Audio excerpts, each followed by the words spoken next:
Hello aspirants. जैसा कि आपको मालूम है कि सेवन आइलैंड का बीएससी का फॉर्म आ चुका है और फीस के लिए लोगों के बहुत सारे डाउट थे कि फीस देखिए sir, INR 7,70,000 rupees per year fees है। यानी कि 3 साल में आपका 23,10,000 रुपया फीस है। तो क्या सर ये इन्वेस्टमेंट करना सही है? यस और नो, ये लोगों के डाउट्स थे। तो आज इस वीडियो में मैं आपका सब कुछ क्लियर करूंगा, आपका पूरा माइंडसेट चेंज हो जाएगा। इस वीडियो को अच्छे से शांति से अंत तक देखें, लास्ट तक देखें, ठीक है। तो फीस जो है 7,70,000 पर ईयर सेवन आइलैंड की बीएससी की फीस है। और हम ये इन्वेस्टमेंट करना चाहिए, नहीं करना चाहिए, क्या रिस्क है, रेट ऑफ इंटरेस्ट, सब कुछ हम इस वीडियो में जानेंगे। तो लेट्स स्टार्ट। तो हम चलते हैं फटाफट हमारे प्रेजेंटेशन पे, जो मैंने बहुत मेहनत से बनाया है। अगर वीडियो अच्छा लगा तो लाइक करिए, क्योंकि ये प्रेजेंटेशन बहुत मेहनत से बनाता हूँ, बहुत टाइम देता हूँ और फिर इसके ऊपर मैं वीडियो बनाता हूँ आपके साथ में शेयर करने के लिए। तो देखिए, 7,70,000 कोर्स फीस है। तो टोटल कितना हो गया पर ईयर? 7,70,000 टोटल, 23,10,000 फीस हो गया। 3 साल का है, ठीक है, 3 साल का कोर्स है और 40 सीट है, ठीक है। तो अब हम लोग नेक्स्ट देखते हैं कि आपका, अगर मान लीजिए आप अगस्त 2026 के लिए मिला है, तो अब हम अगस्त से लेकर थर्ड ऑफिसर तक का ब्रेकडाउन देखेंगे, ठीक है। अगस्त से थर्ड ऑफिसर तक का ब्रेकडाउन देखेंगे। 3 साल में आपका जो टोटल फीस लगा वो 23,10,000 लगा, 23,10,000 लगा। अगर आप 9% का एसबीआई का रेट है, ठीक है, एसबीआई का रेट है, आप उसको मान लीजिए कि 3 साल में सिंपल इंटरेस्ट ले रहा है। जब आप कॉलेज में पढ़ते हो तब सिंपल इंटरेस्ट लगता है, तो 4,15,800 रुपये आपका सिंपल इंटरेस्ट बना, ठीक है। फिर उसमें 27,25,800 रुपीज आपका आउटस्टैंडिंग अमाउंट हो गया जब आप कॉलेज से पास होके निकले हो, ठीक है। फिर 2 महीना वेटिंग पीरियड नहीं बोलेंगे इसको, एक्चुअली इंटर्नशिप, इंडक्शन कोर्स और डॉक्यूमेंटेशन वीजा वगैरह करवाना पड़ता है, उसमें 1.5 से 2 महीना निकल जाता है ऑलमोस्ट। तो आप उसको वेटिंग पीरियड मान सकते हो या फिर डॉक्यूमेंटेशन का प्रोसेस में मान सकते हो। तो इस समय आपका इंटरेस्ट तो लगेगा, ठीक है। बैंक आपको लोन दिया है, ऐसे फोकट में तो नहीं दिया है, पैसा तो लेगा। तो जब आप जहाज के लिए भी वेट कर रहे हैं तो भी आपका इंटरेस्ट लगेगा। वो इंटरेस्ट एक्यूमुलेट होकर 27,66,687 रुपीज अप्रोक्सीमेट हो जाएगा, ठीक है। अब जब आप फर्स्ट कॉन्ट्रैक्ट के लिए जाते हैं, फर्स्ट कॉन्ट्रैक्ट के लिए जाते हैं ट्रेनिंग के लिए, 6 महीना का 2 कॉन्ट्रैक्ट मिलता है सी स्पैन में। तो $650 आपका सैलरी है, ठीक है। फर्स्ट कॉन्ट्रैक्ट में आपका $650 रहता है, सेकंड कॉन्ट्रैक्ट में मे भी इंक्रीज हो जाता है, बट $650 एक एवरेज सैलरी है सी स्पैन में। तो 6 महीना में आप कितना कमा रहे हैं, ठीक है। 55,000 रुपया होता है $650। 6 महीना में आप 3,30,000 रुपया कमा रहे हैं, ठीक है। मान लीजिए आप 6 महीना के दौरान आप कुछ इधर उधर घूमे फिरे, लगभग 50,000 रुपया आप अपने ऊपर में खर्चा किए पूरा 6 महीना का कॉन्ट्रैक्ट में।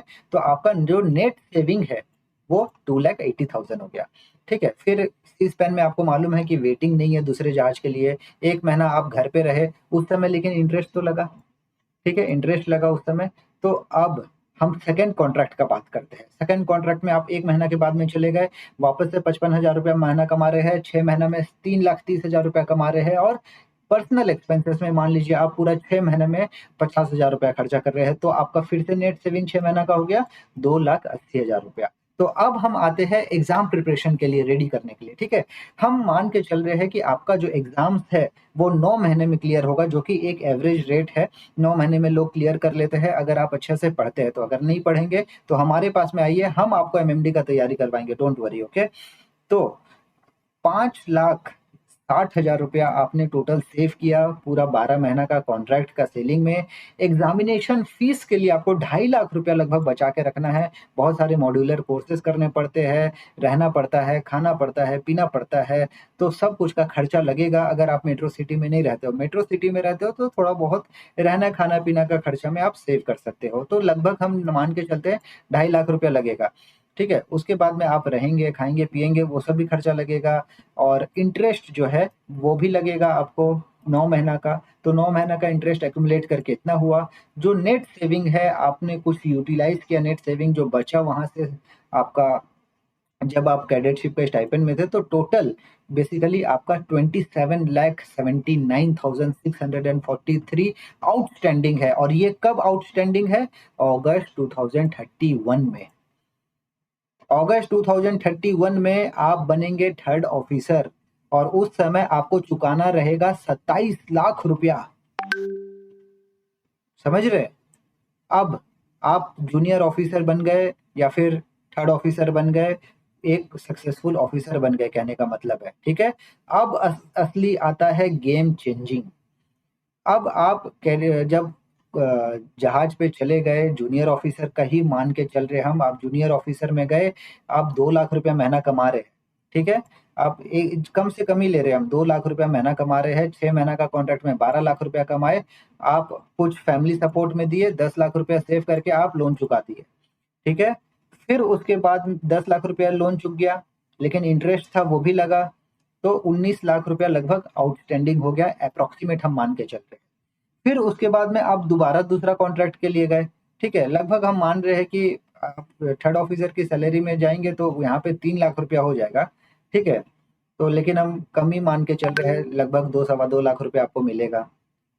तो फिर दूसरा कॉन्ट्रैक्ट में आप 12-13 लाख रुपया कमाएंगे, फैमिली को भी खर्चा देंगे और 11 लाख रुपया सेव करके आप फिर से चुका देंगे।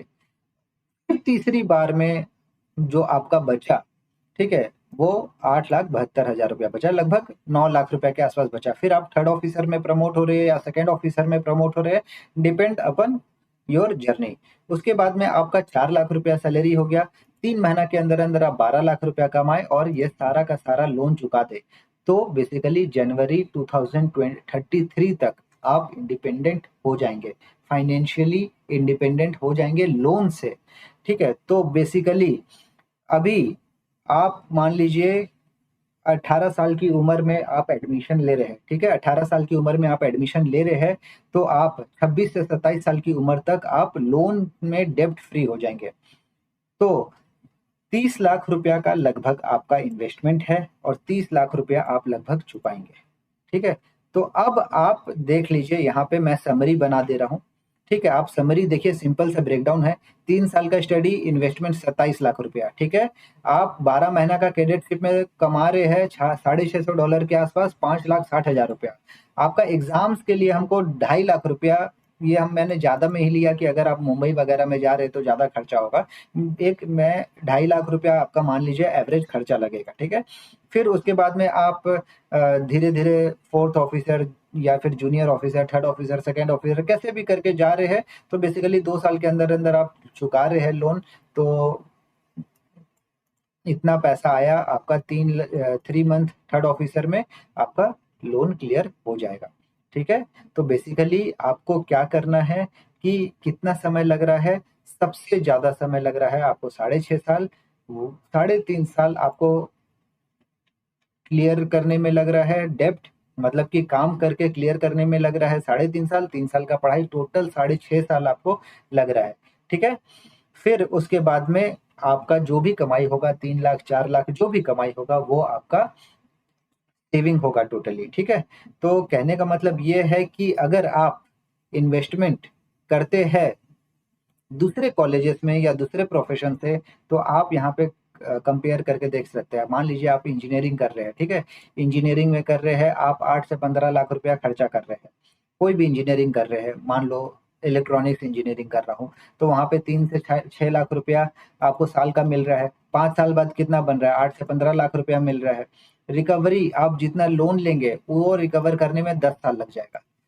मेडिकल में बहुत ज़्यादा फीस है, हाई फीस है, मालूम है आपको। सैलरी शुरू में कम है, फिर धीरे-धीरे बढ़ती है और उसको चुकाने में 10 से 15 साल लग जाता है।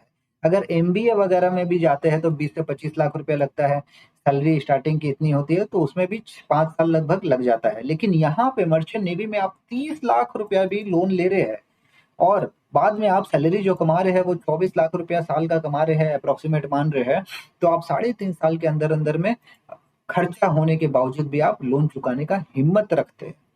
ठीक है, तो मेरा कहने का मतलब ये है कि अगर आपको 7,70,000 जो फीस है इनकी साल की, वो ज्यादा लग रही है, तो आप देखिए, अगर आप दूसरे कॉलेज में जा सकते हैं, दूसरे कॉलेज में एडमिशन, अच्छे कॉलेज में एडमिशन लेने की हिम्मत रखते हैं, तो आप यहाँ पे स्किप करके उस कॉलेज के लिए अप्लाई कर सकते हैं। लेकिन आपको मालूम है कि मेरे से कुछ नहीं होने वाला है सर, मेरा 21 साल का उम्र पार हो जाएगा, मैं अभी ऑलरेडी 22 का हो गया हूँ, 20 का हो गया हूँ, 2 साल ड्रॉप कर लिया हूँ, एनआईओएस बोर्ड से हूँ, बहुत सारे कम अपॉर्चुनिटीज है आपके, तो आप पैसा का चिंता मत करिए, मर्चेंट नेवी आपका ज्वाइन करने का टारगेट होना चाहिए।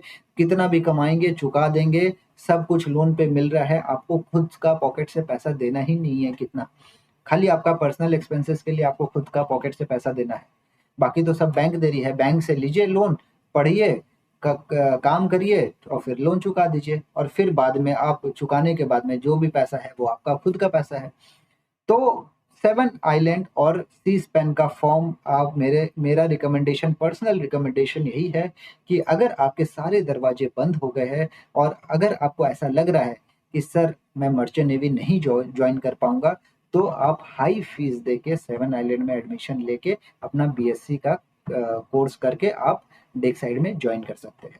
अगर आपके पास में अच्छा स्किल्स है, आपका पीसीएम अच्छा है, आपको लगता है, कॉन्फिडेंस है कि मेरा आईएमयू सिटी में अच्छी रैंक आ जाएगी, तो फिर आई वुड सजेस्ट कि 7 आइलैंड को आप होल्ड कर सकते हैं। और बाकी जहाँ पे फीस आपके लेवल में है, आपके बजट में है, पॉकेट में है, वहाँ का आप फॉर्म भर के वहाँ पे बीएससी या फिर डीएनएस कर सकते हैं। ठीक है, सो दैट्स ऑल। अगर सी स्पैन के लिए तैयारी करना चाहते हैं, इंटरव्यू के लिए तैयारी करना चाहते हैं, तो so you can contact us, we will help you to prepare at a very convenient cost for the preparation of C-SPAN interview. Take care, guys. See you in the next video. Take off.